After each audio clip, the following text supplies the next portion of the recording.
Hello दोस्तों, स्वागत है आप सभी का अपने इस यूट्यूब चैनल में।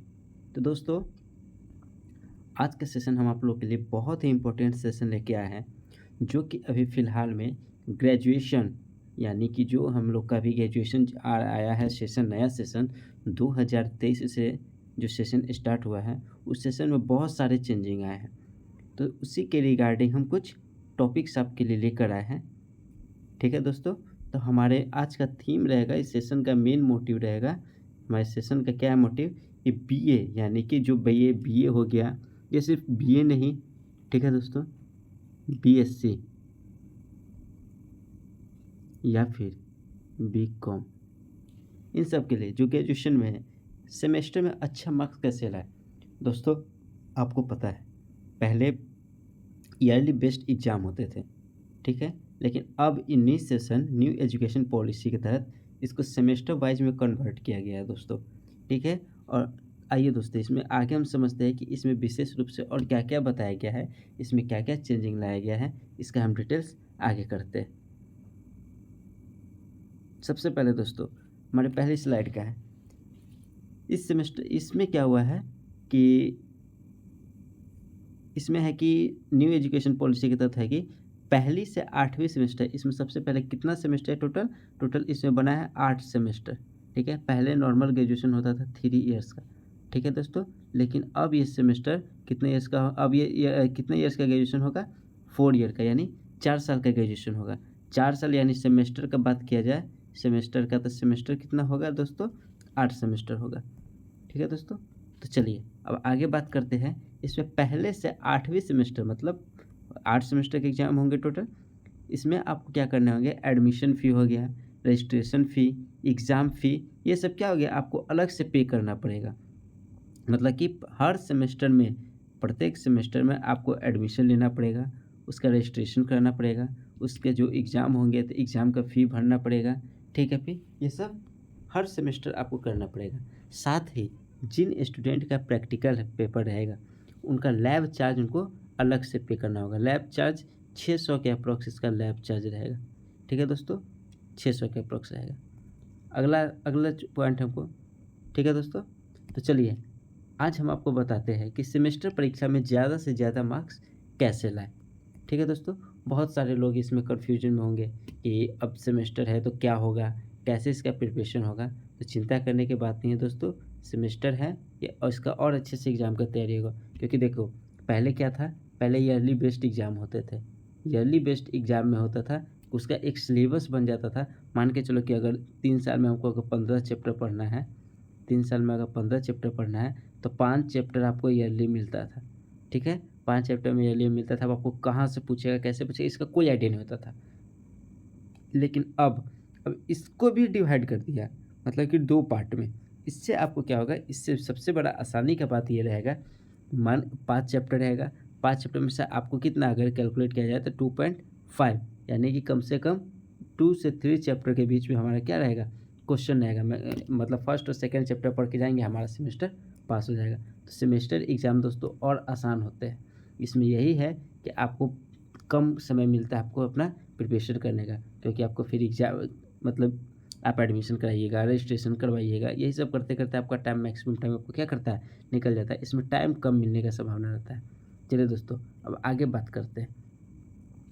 बताया ही है दोस्तों अभी कि वक़्त बहुत कम मिलेंगे आपको अपने सेमेस्टर एग्ज़ाम की तैयारी के लिए। इसमें अधिकतम छात्र-छात्राएँ ऐसे होंगे जो कि आने वाले प्रतियोगिता परीक्षा की तैयारी कर रहे होंगे। जैसे कि कॉम्पिटिशन एग्ज़ाम कोई भी आने वाला हो, तो उसका बहुत सारे स्टूडेंट हैं कि उसका तैयारी कर रहे होंगे। नॉर्मल सी बात है कि after 12th after 12th graduation में एंट्री लेते-लेते लोग जनरल कॉम्पिटिशन या फिर कोई भी एक पर्टिकुलर लाइन सेलेक्ट कर लेते हैं, उसकी तैयारी में लग जाते हैं।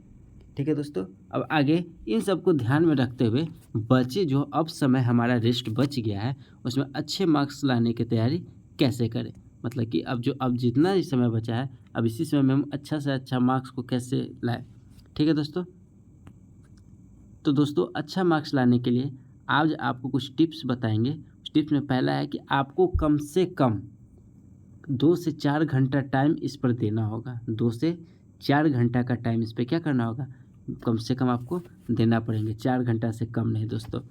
ठीक है। बाकी आप कंपटीशन के लिए अपना जोन टाइम बाँट दो कि इस टाइम पे ये करना है, उस टाइम पे वो करना है, वो आप करते रहो, ठीक है। लेकिन अब ये भी तो इम्पोर्टेंट है दोस्तों, क्योंकि ग्रेजुएशन, ठीक है, तो 2 से 4 घंटा का टाइम इस पे देना होगा।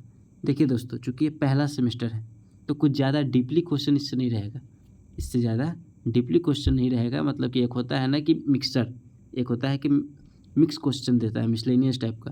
जैसे कि मान के चलिए कि अब तो कैटेगराइज़ कर दिया है, मान के चलिए कि अभी पूछ रहा है इस सेमेस्टर में हड़प्पा सभ्यता, ठीक है दोस्तों, ये सभ्यता मतलब जो भी रहेगा वो सब पूछता है, तो एक टॉपिक दे दिया है। लेकिन ये नहीं ना है कि हाँ, हड़प्पा भी पूछ लेगा, कोई और टॉपिक उठा के उसी में डाल देगा, और भी कोई टॉपिक, ऐसा वाला बात उसमें नहीं है दोस्तों, डीपली नहीं रहेगा। इसके लिए आपको सबसे पहले क्या करना होगा कि आपका जो सिलेबस है, उस सिलेबस को ध्यानपूर्वक देखें कि सिलेबस में बोला क्या गया है, ठीक है, क्या पढ़ना है हमें सेमेस्टर में, इसका ज्ञान होना चाहिए। उसके बाद दोस्तों, उसके अकॉर्डिंग बुक्स ले लेना, ठीक है। बुक्स लेने के बाद अपने क्वेश्चन को प्रैक्टिस करने के लिए, यानी कि प्रश्न अभ्यास के लिए, आप एक क्वेश्चन बैंक लेना, जिसे हम लोग आमतौर पे गेस पेपर बोलते हैं। क्या बोलते हैं दोस्तों? Guess paper. अब लोगों के माइंड में ये रहता है ना कि गेस पेपर लेने से क्या होगा ना कि इसमें जो क्वेश्चन गेस किया गया है, ये क्वेश्चन एग्जाम में होगा। ऐसा नहीं होता है दोस्तों। उस गेस पेपर का मेन मोटिव होता है कि आपको सारा क्वेश्चन उसके आंसर के साथ उस गेस पेपर के अंदर दिया रहता है, ठीक है दोस्तों। लाइक समझा जाए, बुक में क्या होता है कि बुक में जनरल आपको टॉपिक रहता है, उस टॉपिक को पढ़िए, ठीक है। लेकिन इसमें क्या होता है ना कि क्वेश्चन होता है। हो सकता है, मान के चलिए कि अगर आप एक बुक खरीदें, ठीक है, मैं हिस्ट्री का बात बताता हूँ दोस्तों। मान के चलिए अगर आप एक बुक लिए, बुक में आपको क्या हो गया कि आप यहाँ से एक टॉपिक यहाँ दे दिया, हड़प्पा सभ्यता का पूरा एक पार्ट यहाँ पे ऐसे-ऐसे लिख दिया, ठीक है दोस्तों। उसके आगे जाए, आगे जाकर के उसके वेद वेदांग के बारे में अगला चैप्टर में पूरा लिख दिया। उसका यही उसके जो उसका कल्चरल वगैरह रहेगा उसके बारे में पूरा दे दिया, ठीक है दोस्तों। तो ये उसके बारे में बस बताएगा, ये नहीं बताएगा कि एग्ज़ाम में इतना ही लिख के आना है। लेकिन अगर आप ये, यानी कि क्वेश्चन बैंक, यानी कि बोला जाए तो आमतौर पे गेस पेपर अगर लेते हैं, तो गेस पेपर में जैसे कि एक क्वेश्चन रहेगा, जैसे कि आपको उसमें एग्जाम में क्वेश्चन आता है कि हड़प्पा सभ्यता पर संक्षिप्त में लिखे, ठीक है दोस्तों। तो उसी संक्षिप्त को क्या करेगा कि उसका आंसर बता देगा आपको कि हाँ कैसे कैसे लिखेंगे। तो ये क्वेश्चन बैंक, इसलिए लोग उसका यूज़ करते हैं। आमतौर पे इसे लोग समझते हैं कि ये गेसिंग क्वेश्चन है, इससे एग्जाम में हमारा क्वेश्चन आएगा। ऐसा नहीं है दोस्तों, गेस ये बस क्वेश्चन को रिवाइज करता है, क्वेश्चन प्रैक्टिस करता है दोस्तों, ठीक है दोस्तों। आगे बढ़ते हैं। आगे अब एग्ज़ाम पैटर्न क्या है? एग्ज़ाम पैटर्न में दोस्तों है, अब तो सेमेस्टर वाइज आपको पहले ही बता दिए हैं कि ये क्या है, सेमेस्टर वाइज एग्ज़ाम होगा। अब सेमेस्टर वाइज में 3 पार्ट में उसका क्वेश्चंस रहेगा। पार्ट ए जो है वो ऑब्जेक्टिव क्वेश्चन रहेगा, ठीक है दोस्तों। पार्ट ए क्या रहेगा? पार्ट ए आपका ऑब्जेक्टिव क्वेश्चन रहेगा। पार्ट ए ऑब्जेक्टिव क्वेश्चन रहेगा। ऑब्जेक्टिव क्वेश्चन कितना क्वेश्चन रहेगा दोस्तों? 10 क्वेश्चन रहेंगे। कितने क्वेश्चन होंगे? 10 क्वेश्चन होंगे, जिसमें से प्रत्येक क्वेश्चन कितने नंबर के होंगे? 2 नंबर के होंगे, यानी 10 क्वेश्चन 2 नंबर के, तो हो गया टोटल कितने? 20 नंबर के होंगे। यानी कि ऑब्जेक्टिव से कितना आएगा? 20 नंबर का क्वेश्चन पूछा जाएगा, ठीक है दोस्तों। अगला है पार्ट बी। पार्ट बी एक शॉर्ट क्वेश्चन, यानी लघु उत्तरीय जिसको हम लोग बोलते हैं। शॉर्ट क्वेश्चन में क्या होता है दोस्तों, जैसे कि 5 क्वेश्चन इसमें आपको पूछेंगे, 5 क्वेश्चन, ठीक है दोस्तों। उसमें एग्जाम में आपको 7 या 8 क्वेश्चन दे देंगे, उसमें लिखेंगे कि ये 5 का उत्तर दे। 5 क्वेश्चन रहेगा, एक क्वेश्चन 4 नंबर का रहेगा। एक क्वेश्चन कितना नंबर का रहेगा दोस्तों? 4 नंबर का रहेगा, यानी 5 गुने 4, एक क्वेश्चन 5 क्वेश्चन, एक क्वेश्चन 4 नंबर का, तो 20 नंबर का हो गया। अगला है मेरा पार्ट सी, यानी कि लॉन्ग आंसर, लॉन्ग क्वेश्चन जिसको बोला जाता है दीर्घ उत्तरीय प्रश्न। दीर्घ उत्तरीय प्रश्न क्या होता है दोस्तों, इसके बारे में बताते हैं। इसमें पहले देखते हैं कि दीर्घ उत्तरीय प्रश्न से कितना प्रश्न आएंगे दोस्तों। तो इससे 3 क्वेश्चंस आएंगे आपको, जो कि एक क्वेश्चन कितने नंबर का होंगे? 10 नंबर का होगा। बाकी तो कितना नंबर का हो गया दोस्तों? 10 तिया ये 10 क्वेश्चन, 10 नंबर का क्वेश्चन आएगा, 3 क्वेश्चन आएगा तो 30 नंबर का। तो टोटल कितना हो गया? 30, ऊपर लोग शॉर्ट आंसर का 20 और ऑब्जेक्टिव का 20, यानी टोटल 70। 100 नंबर के एग्ज़ाम में 100 नंबर के एग्ज़ाम में 70 नंबर जो है दोस्तों, 70 नंबर जो है वो आपको एक्सटर्नल, यानी कि इसका सेंटर बनेगा, सेंटर पर जाके एग्ज़ाम में आपको इतना नंबर का एग्ज़ाम होगा, 70 नंबर का। अब बाकी रहा दोस्तों 10 नंबर का, तो 10 नंबर आपको कॉलेज में, ठीक है, 10 नंबर यानी आपको कॉलेज में इसके एग्ज़ाम होंगे, कॉलेज में इसके एग्ज़ाम होंगे। इस एग्ज़ाम में क्या-क्या हो जाएगा, इसमें होता है असाइनमेंट देते हैं टीचर, क्या देते हैं दोस्तों, असाइनमेंट्स देते हैं कि एक टॉपिक दे देंगे कि चलो इस टॉपिक पे इतना लिख कर के लाना है, तो एक असाइनमेंट में उसका एक नंबर रहता है, कितना नंबर का असाइनमेंट रहेगा उसी के अकॉर्डिंग जितना जैसा स्टूडेंट लिख कर ले आता है उसके अकॉर्डिंग टीचर उसको नंबर दे देते हैं। दूसरा इसमें रहता है कि आपके एग्ज़ाम, कॉलेज में असाइनमेंट के अलावा एग्ज़ाम भी होता है, ठीक है दोस्तों, एग्ज़ाम होगा उसका उसका नंबर रहेगा, ठीक है। एग्ज़ाम के बाद क्या हो जाएगा कि कॉलेज अपना इंटरनल एग्ज़ाम लेता है, जिसको हम लोग इंटरनल यानी कि आंतरिक मूल्यांकन परीक्षा कहते हैं, आंतरिक परीक्षा कहते हैं। जैसे कि हुआ कि आपको एक एक्सटर्नल अभी 70 नंबर का जो हम बताए कि बाहर होगा, अब हुआ कि बाकी 30 नंबर में ही आपको असाइनमेंट, ठीक है, इंटरनल एग्ज़ाम मतलब कि कॉलेज के अंदर आपको एक टेस्ट के रूप में, एक टेस्ट के रूप में एक एग्ज़ाम लिया जाएगा, ठीक है दोस्तों, ये आपका हो जाएगा। इन दोनों के अलावा एक अटेंडेंस अब हो गया है क्या दोस्तों, 75% अटेंडेंस आपको कॉलेज में चाहिए होंगे। नए मतलब कि न्यू एजुकेशन पॉलिसी के तहत आपको 75% अटेंडेंस चाहिए। अटेंडेंस पे आपको 5 मार्क्स मिलते हैं। अटेंडेंस पे आपको कितने मार्क्स मिलेंगे दोस्तों, 5 मार्क्स मिलते हैं, ठीक है। तो ये सब ले दे के 30 नंबर का उधर इधर मिलता है और 70 नंबर का उधर एग्ज़ाम होता है, ठीक है दोस्तों। आते हैं आगे के, अगला है तो दोस्तों एग्ज़ाम की तैयारी की बात करें तो सिर्फ ऑब्जेक्टिव पढ़ने से ऑब्जेक्टिव की तैयारी नहीं होगी, मतलब ऑब्जेक्टिव पढ़ने से ऑब्जेक्टिव की तैयारी नहीं होगी। इसका कहने का मतलब है, मान के चलिए कि अभी हम आपको बताएं कि 10 क्वेश्चन ऑब्जेक्टिव रहेगा, एक ऑब्जेक्टिव 2 नंबर का, तो लोग क्या करेंगे कि इस ऑब्जेक्टिव के पीछे लग जाएंगे कि मान के चलो कि अगर 10 ऑब्जेक्टिव अगर बढ़िया से पढ़ लेंगे तो क्या होगा मेरा कि ऑब्जेक्टिव का हम बढ़िया से पढ़ लेंगे तो 20 नंबर तो मेरा इससे आ जाएगा। लघु उत्तरीय में कुछ शॉर्ट आंसर में लिख लेंगे, लॉन्ग आंसर में लिख लेंगे तो मेरा उससे हो जाएगा। तो दोस्तों सिर्फ आपको अगर पास्ट करना है उसका भी आसान तरीका है। देखिए दोस्तों, सिर्फ ऑब्जेक्टिव को अगर आप पढ़ते हैं तो उससे ऑब्जेक्टिव का तैयारी नहीं होगा। मान के चलिए कि अगर आप सिर्फ ऑब्जेक्टिव पढ़ के जाएंगे तो उससे आप बस ये 2 ही नंबर के सवाल का सॉल्व कर पाएंगे, 4 नंबर का, 6 नंबर का या 10 नंबर का जो भी हो उसका नहीं कर पाइएगा आप। तो दोस्तों इसका आसान ट्रिक बताते हैं और स्मार्ट तरीका है, ऐसा तरीका है जिससे आपको क्या होगा, एक ही ट्रिक से तीनों का तैयारी आप कर सकते हैं, आपके लिए आसानी होगी। तो दोस्तों इसका सबसे मेन है, सबसे प्लस पॉइंट है, अगर आप लॉन्ग आंसर यानी जो दीर्घ उत्तरीय प्रश्न होता है उसको अगर देख ले, दीर्घ उत्तरीय प्रश्न को अगर अच्छे तरीक़ा से पढ़ ले तो आपको लघु उत्तरीय और ऑब्जेक्टिव दोनों का आंसर उसमें क्या होगा, मिल जाएंगे दोस्तों, ठीक है। मतलब कि मान के चलिए कि अगर आपको दीर्घ उत्तरीय, आपको ही पता है कि दीर्घ उत्तरीय का आंसर, ठीक ना, दीर्घ उत्तरीय का आंसर जो होता है वो अगर आप एग्ज़ाम हॉल में एग्ज़ाम हॉल में अगर आप बैठ गए तो दीर्घ उत्तरीय का आंसर लिखने में कम से कम आपको 2 से ढाई पेज, 2 से ढाई पेज, इससे ऊपर ही, इससे ऊपर ही आपको क्या होगा पे इतना लिखना पड़ता है, ठीक है दोस्तों। तो अगर आप इसकी तैयारी करते हो, मतलब कि लॉन्ग आंसर की अगर आप तैयारी करते हो तो इससे आपको शॉर्ट आंसर का भी मिल जाएगा, साथ ही साथ आपको ऑब्जेक्टिव का भी आंसर मिल जाएंगे। ऑब्जेक्टिव क्या है, जो भी आपके बुक में दिया रहता है उसी का एक प्रश्न उठाकर, जैसे कि मान के चलो कि बुक में बहुत सारा चीज़ पढ़ाया गया, वेद के बारे में बताया गया है।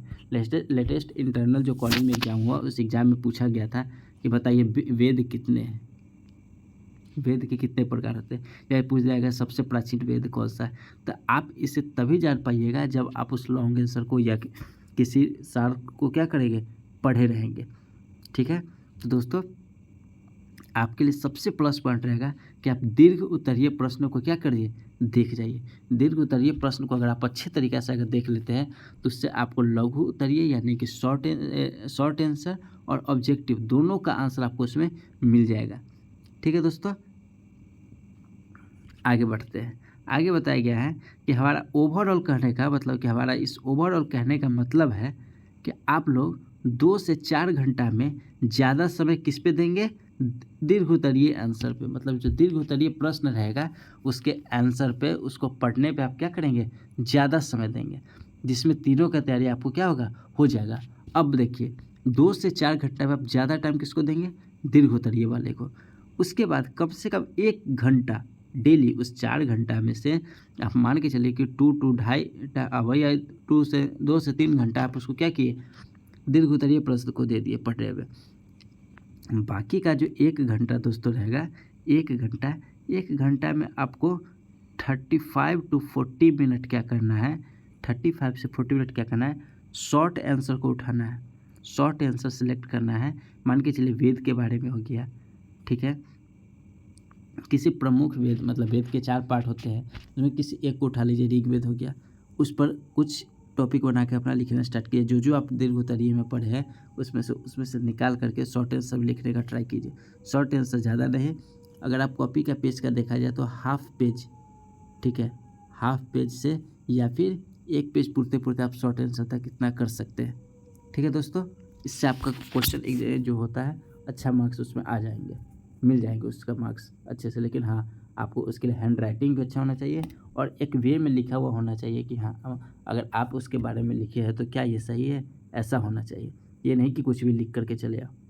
ठीक है, तो 1 घंटा में से आप 35 टू 40 मिनट क्या करना है, शॉर्ट क्वेश्चन उठाना है। जिस टॉपिक को पढ़े है उसी टॉपिक से रिलेटेड 1 से 2 क्वेश्चन को उठा करके क्या करना है, उसको खुद से प्रैक्टिस करना है, लिखना है, उसको पढ़ना है, आंसर देना है खुद से।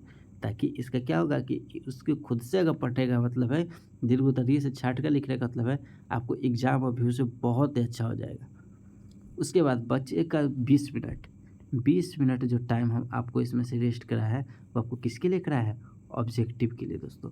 ऑब्जेक्टिव में क्या होता है, ऑब्जेक्टिव तो आप भी जानते हैं कि 1 नंबर 1 लाइन का होता है, सीधा पूछ देगा, उसमें क्वेश्चन आ जाएगा सबसे प्राचीन वेद कौन सा है, सबसे पहला वेद कौन सा है, आप इसमें बता देंगे उसका आंसर। ठीक है, सबसे बाद का वेद क्या है। तो ये आप दीर्घोत्तरीय पढ़ रहेंगे तो ऑब्जेक्टिव खुद ब खुद क्वेश्चन क्या हो जाएगा, बनते चला जाएगा। तो इसके लिए भी आपको प्रैक्टिस करना होगा। ऑब्जेक्टिव क्वेश्चन उसमें बुक पलटना है, उससे रिलेटेड जो भी ऑब्जेक्टिव क्वेश्चन रहेगा उसको एक आप पढ़ लेना है। ठीक है दोस्तों, तो इससे क्या हो जाएगा, तीनों आपका तैयारी बहुत ही अच्छे ढंग से हो जाएगा। ठीक है, और एक और बात दोस्तों, इसमें हमने एक ये चीज़ आपको बताया है, यहाँ पे मेंशन किया है नोट। ठीक है दोस्तों, नोट में हमने ये मेंशन किया है कि क्वेश्चंस को, जो भी हमारे प्रश्न रहेंगे उसको पढ़ने के साथ साथ उसे लिखे भी, क्योंकि एग्ज़ाम में बस पढ़ के जाने से नहीं होगा दोस्तों, उसे वहाँ पे क्या करेगा, अपने शब्दों में उसको लिखना ही पड़ेगा। ठीक है, ऐसा नहीं कि जो हम किताब से पढ़ के गए हैं हूबहू वही उतार के चले आए, ऐसा तो होगा भी नहीं। क्योंकि आप वहाँ यहाँ से जो पढ़ के निकलेंगे वहाँ जाते जाते आपको वही याद रहेगा जो आप उसको कंठस्थ पढ़ के गए। ठीक है, तो उसको अगर लिखे रहेंगे तो आपका जब जब आप पेन उठाइएगा लिखना स्टार्ट कीजिएगा तो आपको खुद ब खुद सब ध्यान में आता रहेगा कि यार ये पॉइंट हम इसमें क्या किए थे, कभी हम जाने थे। ठीक है दोस्तों, तो उसे लिखना भी एक चाहिए, क्वेश्चन को पढ़ने के साथ साथ उससे क्या हुआ, उसे लिखे भी। ठीक है, जिससे आपको समझने और याद करने में सहायता मिलेगा दोस्तों। अगर आप क्वेश्चन को पढ़ने के साथ साथ उसको याद करने के साथ साथ उसको अगर राइट भी करते हैं यानी लिखते भी है तो आपको बहुत हेल्पफुल होने वाली है दोस्तों। एग्जाम पॉइंट ऑफ व्यू से लिखने की प्रैक्टिस भी हो जाए, क्योंकि एग्जाम में आपको बहुत सारे पे लिखने पड़ते हैं। ठीक है दोस्तों।